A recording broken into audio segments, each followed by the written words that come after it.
नमस्कार. योगिता आशा स्वयंसेविका या चॅनलवर तुमचं स्वागत आहे. आजच्या या व्हिडिओमध्ये आपण बघणार आहोत माता बैठक आहे ऑगस्ट महिन्याची 2026. तर आपण यामध्ये विषय घेतलेला आहे माता बैठकीमध्ये बालकांचा सर्वांगीण विकास, खेळ, बोलणे व शिकवणे.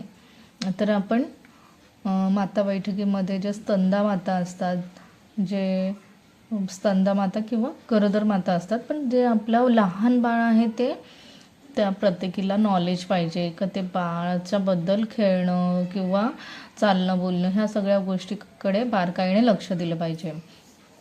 तर बालकाचा सर्वांगीण विकास म्हणजे काय नेमकं, आता ते म्हणजे काय त्यांना आपण सांगू शकतो की बालकांची उंची व वजन वाढणे एवढेच नव्हे तर त्यांची विचार करण्याची क्षमता, बोलणे, शिकवणे, खेळणे, इतरांशी मिसळणे आणि आत्मविश्वास वाढणे याला सर्वांगीण विकास म्हणतात.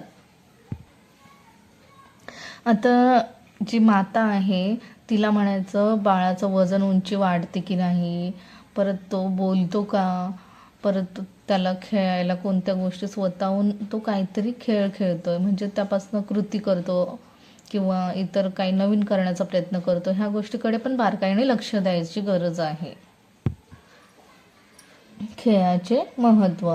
खेळामुळे बालकांचा शारीरिक व मानसिक विकास होतो. बरोबर.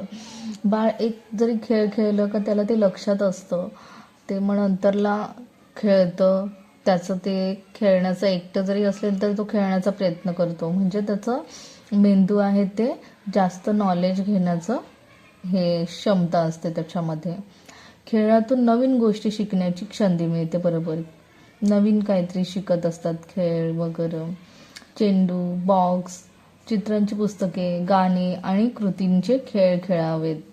एखादा अंगणवाडीत जरी लहान बाळ गेलं तर जर बाई एखादं गाणं सांगत असेल तर त्या गाण्या पण सांगत असतात एकटे एकटे किंवा खेळतात तिथे.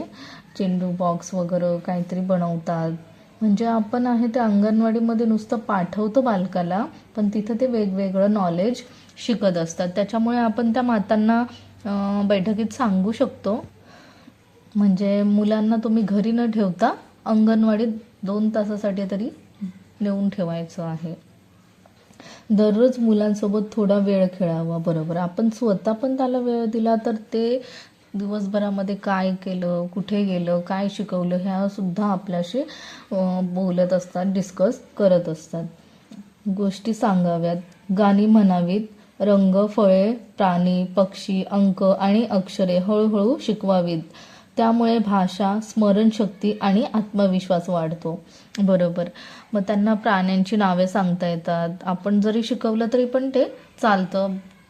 आपण थोडा वेळ अर्धा 1 तास जरी मुलांसोबत बसलो तरी त्यांना रंग, फळं, फुलं जे काय असेल ते त्यांना एक 15-20 मिनिटासाठी जरी तुम्ही वाचलं तरी ते त्यांच्या लक्षात राहतं. मुलांसोबत दररोज किमान 30 मिनिटे खेळा, बोला आणि नवीन गोष्टी शिकवा. बरोबर. अर्धा तास शिकवायला दररोज नाही, पण तुम्ही 2 दिवसातनं तरी घेऊन जरी बसलात ना तरी ते खूप काही शिकतंय. प्रेम, प्रोत्साहन आणि योग्य संगोपनामुळे बालकांचा सर्वांगीण विकास चांगला होतो. बरोबर.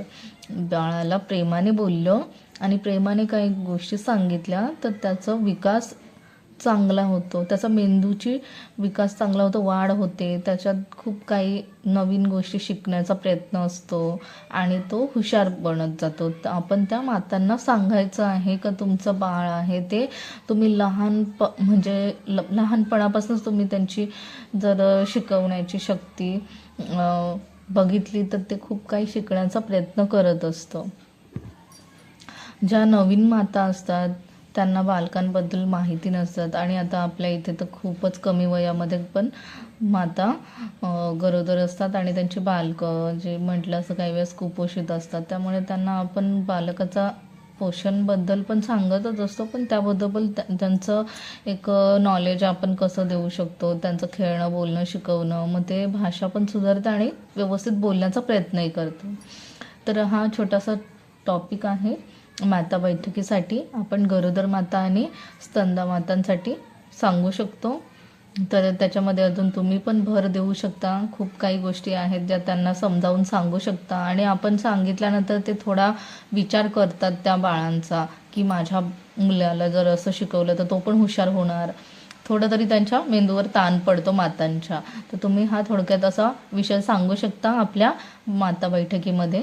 आवडला असेल तर लाईक करा, शेअर करा, कमेंटमध्ये सांगा कसा विषय आहे आणि माझ्या चॅनलला हे सबस्क्राईब करा. त्या शेजारी बेल आयकॉन आहे त्यावर क्लिक करा, जे